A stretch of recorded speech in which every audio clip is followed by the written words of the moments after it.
Let's talk about this. Look, let me tell you something. Everybody got a story, right? But my story is on another level. We ain't talking about your regular, everyday I met a girl, we fell in love, blah blah blah. No. We talking about a journey so wild, so crazy, it's gonna make your head spin.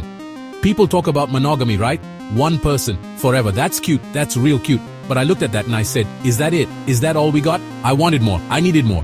So I decided to flip the script. Now hold on. Before you start judging, just listen. This ain't about disrespect. This is about exploration. It's about pushing boundaries. It's about seeing what one man, one determined, slightly unhinged man, can accomplish in the world of relationships.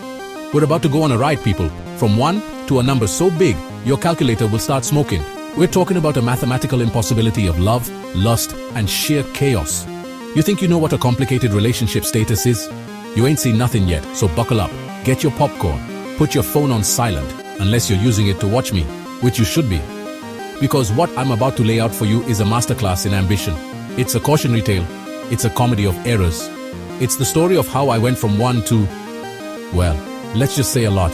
This is my journey from monogamy to something else entirely. It's gonna be loud, it's gonna be ridiculous, and it's gonna be 100% me. Let's get into it.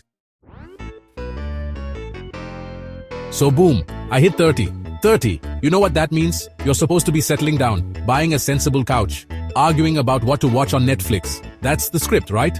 But I looked at the script and I tore it up. I said, 30 is the new 20, but with better credit. And I decided, you know what? One girlfriend is cool. It's a solid foundation. But what if I built a skyscraper on that foundation? What if I aimed for 100? Yes, 100. A whole century of Jawas. The logistics, man. The logistics were a nightmare. My phone was blowing up so much, I had to hire an assistant just for my text. I had calendars on top of calendars. Okay, Monday is coffee with Jennifer, lunch with Stephanie, then a movie with Jessica. Wait, is that Jessica with a C or a K? It was pure, unadulterated chaos. I was running around the city like a madman with a bouquet of flowers in one hand and a box of chocolates in the other, not even knowing who they were for half the time. I'd show up to a date and be like, hey, you, and just hope for the best. But here's the crazy part. It was exciting. It was a rush. Every day was a new adventure, a new personality, a new conversation. I learned so much. I learned that some people like pineapple on pizza, and some people are just wrong. I learned how to juggle schedules like a circus performer. My life was a sitcom, a drama, and a romantic comedy all rolled into one. I was the star, the director, and the confused guy in the background of every scene. 100 partners, at 30. People, I wasn't just living life, I was stress testing it. So, you thought 100 was crazy? Ha, that was just the warm-up act. That was the appetizer. When I hit 40, I looked back at my 30s and thought, that was cute, adorable even. But we can do better, you see? At 40, you're supposed to have a midlife crisis. You buy a sports car, maybe take up skydiving. Me? I decided to multiply my problems by 10. My new goal, 1,000 Jawas. 1,000. That's a comma in the number, people. A comma. That's when you know it's serious. The operation had to expand. My apartment started to look like a call center. I had a team. I had a director of scheduling, a head of gift procurement, and a VP of apologies. We had whiteboards with flowcharts and diagrams. It was like planning a military invasion, but with more feelings involved. I had to start using a database. I'm talking spreadsheets with birthdays, anniversaries, favorite colors, pet peeves. Alert! Do not mention cats to Michelle number 247. Alert! Angelica number 712 is allergic to gluten. My brain was a supercomputer of useless romantic data. The humor of it all was just off the charts. The mix-ups were legendary. I once sent a happy anniversary card to a woman I'd met the day before. I called someone by the wrong name so confidently that she actually started to question her own name. Am I Brenda? I'd be on a date and my phone would buzz and it would be an alert from my own database. Reminder: you are currently on a date with Christine. Her dog's name is Sparky. Do not call him Buster. It was absurd. I wasn't a boyfriend anymore. I was the CEO of a relationship conglomerate, and business was booming. Alright, so I hit the big 50. At this point, most guys are worried about their 401k. Me? I was worried about server capacity, because 1,000 was child's play. It was time to go big. It was time to go astronomical. The new target, 1 million Jawas, 1 million. That's not a relationship goal. That's the population of a small city. I looked in the mirror and said, you magnificent, insane bastard, let's do this. At this point, it wasn't about dating anymore. It couldn't be. This was a global enterprise. I had to franchise. I had regional managers. All right, Johnson, how are we doing with the European sector? Have we reached our quarterly quota of new partners? We developed an app. It was like Tinder, but it was just all me. You swipe right, you get a scheduled 5-minute video call with me. I had to pre-record thousands of generic, heartfelt messages. Hey you, thinking of you. You're special. I'd send that out to 50,000 special people at once. The sheer ridiculousness was the whole point. I was a brand. The Rages Band experience. People weren't signing up for a relationship, they were signing up for the story. It was like collecting a rare baseball card. Yeah, I was Joa number 742,309. I got the commemorative pin and everything. I would do stadium tours. Not for music, for meet and greets, 1,000 people at a time. And I just walk down the line. Hey, how you doing? Good to see you. You look great. What's your name again? Perfect. Love it. It was the most impersonal, personal experience ever created. 1 million. I was a legend in my own mind and apparently in the minds of 999,999 other people too. 60. The age of retirement. The age of grandkids and comfortable shoes. So naturally, I decided to aim for a number that science doesn't even fully comprehend. 1 trillion. Jawas. That's more people than have ever existed in the history of the planet. Did that stop me? Absolutely not. At this point, reality was just a suggestion. I was no longer bound by the petty constraints of logic or mathematics. I was on a spiritual quest for numerical superiority.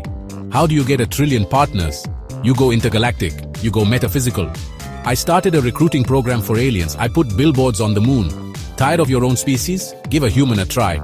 I was broadcasting my dating profile into deep space using radio telescopes. Seeking carbon-based life form must have a good sense of humor and be tolerant of, well, a lot. I was dating ghosts. I had a seance every Friday night. Is there a spirit here who is single and ready to mingle? Tap once for yes. This is where it all becomes a fever dream. Was it real? Was I just a crazy old man in a room talking to myself? Who knows? The lines blurred. I had relationships with AI chatbots, with characters in video games, with historical figures through a very confused medium. I claimed every star in the sky as a partner. See that one? That's Andromeda. We've been on and off for a few billion years. It's complicated. 1 trillion wasn't a number of people. It was a concept. It was a statement.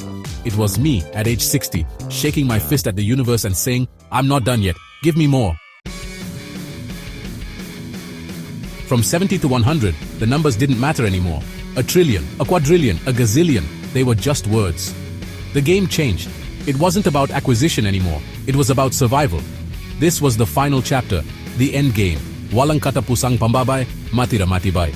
The endless pursuit, survival of the fittest. It was a battle royale of romance. Every day was a test of will, a test of strength, a test of my very soul.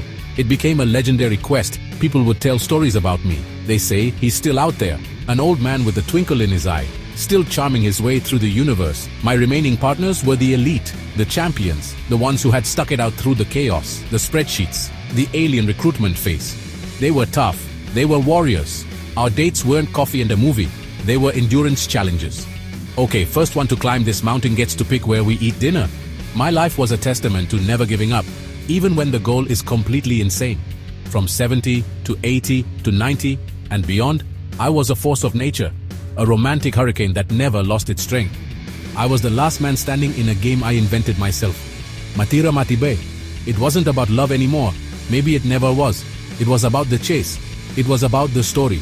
It was about being able to look back at a life lived at maximum volume, with no regrets, and a contact list that could crash the internet. So, there you have it. From 1 to 100 to 1,000 to 1,000,000 to a number so big it sounds fake. A journey from a simple idea to a cosmic joke. Now, you're probably sitting there thinking, this dude is crazy. And you're right, 100%. But let me ask you this. Are you living your story? Or are you just reading someone else's? I took my life and I cranked the volume up to 11. Then I broke the knob off. I wanted to see how far I could push it. The point of all this madness wasn't really about the number. It was about refusing to be boring. It was about creating a life so full of chaos and laughter and ridiculousness that you can't help but smile when you think about it. Would I recommend it? Absolutely not. My phone bill alone could fund a small country. My therapist quit and now needs his own therapist. It's a logistical nightmare. But the stories, the memories, the sheer unadulterated audacity of it all, that, my friends, is priceless. So go out there and live your crazy.